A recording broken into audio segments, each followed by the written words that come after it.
லேடிஸை harass பண்றது. ஓகேங்களா, லேடிஸை harass பண்றது, they trying to use ladies. So இந்த 3 விஷயம் தான் நான் வரேன். இதுல மெயின் பேசிக் காரணம் நான் யூடியூப்ல பேச காரணம் என்னுடைய பையன். ஓகே. ஏன்னா my son is just 16 years old. ஏன்னா சிங்கிள் மதர். இப்போ வந்து ஒரு பையன் மொபைல் போனை கையில வச்சுட்டு இருக்கான், இந்த டிவியில இதெல்லாம் பாக்குறான். இதை பார்த்து கெட்டு போகக்கூடிய வாய்ப்புகள் ஒரு டீனேஜ் பையனுக்கு இருக்கா இல்லையா? கண்டிப்பா. இப்போ ஒரு யூடியூப் நம்ம வந்து ஒரு முன்னுதாரணமா சில விஷயங்களை காமிச்சா ஓகே, சில தப்பான விஷயங்கள்லாம் இதுல வந்துட்டு இருக்கு வெளியில. அது பிள்ளைங்க பார்த்து கத்துக்கிறதுக்கு ஆப்பர்ச்சுனிட்டியா இருக்கு இல்லைங்களா? Correct.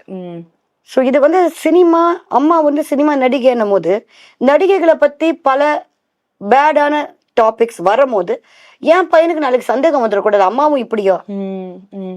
By the end of the day ஆம்பளை பசங்க உங்களுக்கு தெரியாது, இந்த சொசைட்டி இந்த நடிகை பத்தி இப்படி, நடிகைங்கனாலே இப்படிதானா, நடிகைனால இப்படி போயிருப்பாங்களா வந்திருப்பாங்களான்னும் போது நம்ம அம்மாவும் அப்படி இருந்திருப்பாங்களோ?